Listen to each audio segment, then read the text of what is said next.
ವಿಚಾರಕ್ಕೆ ಸ್ನೇಹಿತರ ನಡುವೆ ನಡೆದಂತಹ ಒಂದು ಜಗಳ ಕೊಲೆಯಲ್ಲಿ ಅಂತ್ಯವಾಗಿದೆ. Very simple. ಇಬ್ಬರು ಹುಡುಗರು ಒಬ್ಬನೇ ಯುವತಿಯನ್ನು ಪ್ರೀತಿ ಮಾಡ್ತಾ ಇದ್ರು. ಪ್ರೀತ್ಸೆ ಅಂತ ಹಿಂದೆ ಬಿದ್ದಿದ್ದ ಹುಡುಗನನ್ನು ಬಿಟ್ಟು ಆಕೆ ಈತನ ಸ್ನೇಹಿತನ ಜೊತೆ ಪ್ರೀತಿ ಪ್ರೇಮ ಅಂತ ಹೇಳ್ಕೊಂಡು ಓಡ್ ಹೋಗ್ಬಿಟ್ಲು. ಅಷ್ಟೇ ಅಲ್ಲ, ಮದುವೆ ಕೂಡ ಆದ್ಲು. ಇದರಿಂದ ಸಿಟ್ಟಿಗೆದ್ದ ಪ್ರೀತಿ ವಂಚಿತ ಯುವಕ, ಆ ಹುಡುಗ ಮದುವೆ ಆಗಿದ್ನಲ್ಲ ಸ್ನೇಹಿತ, ಅವನನ್ನು ಪಾರ್ಟಿಗೆ ಅಂತ ಕರೆಸಿ ಚುಚ್ಚಿ ಮನಸ್ಸೋ ಇಚ್ಛೆ ಕೊಂದು ಹಾಕಿದ್ದಾನೆ.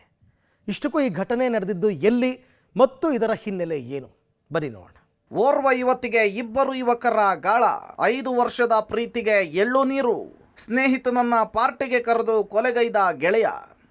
ಅವರಿಬ್ಬರು ಒಂದೇ ಊರಿನವರು, ಕುಚುಕು ಗೆಳೆಯರು. ಆದರೆ ಇಬ್ಬರು ಓರ್ವ ಯುವತಿಯ ಪ್ರೀತಿಯ ನೋಟಕ್ಕೆ ಮನಸೊತ್ತಿದ್ರು. ಇದೇ ವಿಚಾರ ಇಬ್ಬರ ನಡುವೆ ಗಲಾಟೆಗೂ ಕೂಡ ಕಾರಣವಾಗಿದ್ದು, ಕೊಲೆಯಲ್ಲಿ ಅಂತ್ಯವಾಗಿರುವ ಘಟನೆ ಬೆಂಗಳೂರು ಹೊರವಲಯದ ನೆಲಮಂಗಲ ತಾಲೂಕಿನ ಗೊಲ್ಲಹಳ್ಳಿ ಗ್ರಾಮದಲ್ಲಿ ನಡೆದಿದೆ. ಶುಕ್ರವಾರ ರಾತ್ರಿ ಪಾರ್ಟಿ ಮಾಡಲು ಕರೆದು ಯುವತಿ ವಿಚಾರಕ್ಕೆ ಜಗಳ ಶುರುವಾಗಿದೆ. ಇದು ವಿಕೋಪಕ್ಕೆ ತಿರುಗಿದ್ದು, ಈ ವೇಳೆ ಚಾಕುವಿನಿಂದ ಮನಸ್ಸೋ ಇಚ್ಛೆ ಇರಿದು ಭೀಕರವಾಗಿ ಕೊಲೆ ಮಾಡಲಾಗಿದೆ.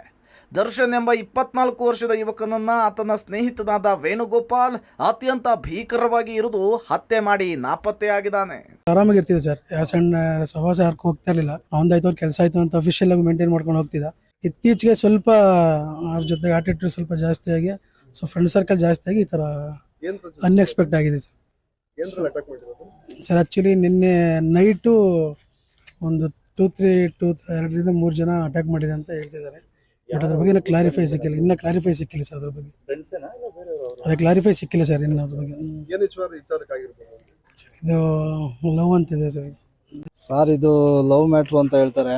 ಮನೆ ಹತ್ರ ಬಂದು ಕರ್ಕೊಂಡು ಹೋದ, ಹಿಂಗೆ ಯಾರು ಅಟ್ಯಾಕ್ ಮಾಡ್ಬಿಟ್ಟಾರ ಅಂತ ಹೊಲ್ತಾವ ಬಾ ಮಾಮ ಅಂತ. ಅಲ್ಲೋಗಿ ಹುಡುಕ್ದಾಗ ಫಸ್ಟ್ ಸಿಕ್ಲಿಲ್ಲ.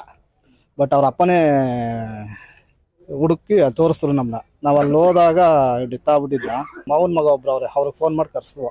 ಅವ್ರು ಇಮಿಡಿಯೇಟ್ ಪೊಲೀಸ್ಗೆ ಫೋನ್ ಹಾಕಿ ಇನ್ಫಾರ್ಮ್ ಮಾಡಿದ್ರು. ಅವ್ರು ಬಂದು ಬಾಡಿ ನೋಡಿ ಬಾಡಿ ತಗೊಂಬಂದ್ರು ಸರ್. ನಾವು ಅವ್ರಿಗೂ 1 ಕಿಲೋಮೀಟ್ರು ಡಿಸ್ಟೆನ್ಸ್. ಅವ್ನು ಮ್ಯಾಕ್ಸಿಮಮ್ ಒಂದು 7:30ಗೆಲ್ಲ ಬಂದ್ಬಿಟ್ಟಿರೋನು. ಯಾವುದೋ ಫೋನ್ ಬಂತು ಅಂತ ಅವ್ರ ತಂದೆ ಹೇಳಿದ್ರು. ಆ ಫೋನ್ ಬಂದ್ಮೇಲೆ ಅವ್ನು ಆಚೆಗೆ ಹೋದ ಅಂತ ಅಂದ್ರು.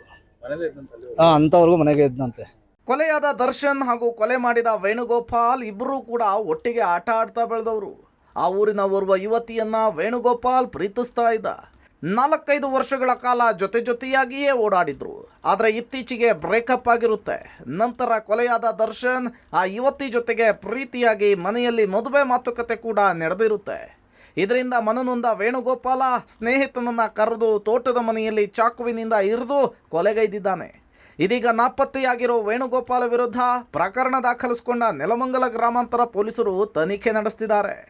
ಅದೇ ಊರಿನ ಅವನ ಪರಿಚಿತ ಸ್ನೇಹಿತನೂ ಇರಬೇಕು, ಮತ್ತು ಯಾವ ಮಹಿಳೆ ಜೊತೆಗೆ ಇವ್ರದ್ದು ರಿಲೇಷನ್ಶಿಪ್ ಇದೆ ಆ ಮಹಿಳೆಯ ಎಕ್ಸ್ ಬಾಯ್ ಫ್ರೆಂಡು ಕೂಡ ಅವನು.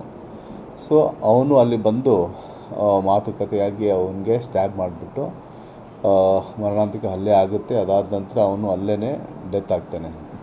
ಸೊ ಈ ಕೇಸು ಇಮಿಡಿಯೇಟಾಗಿ ನಮಗೆ ರಿಪೋರ್ಟ್ ಆದ ನಂತರ ನಮ್ಮ ಎಲ್ಲ ಅಧಿಕಾರಿಗಳು ನಾವೆಲ್ಲ ಹೋಗಿದ್ವಿ ರಾತ್ರಿನೇ.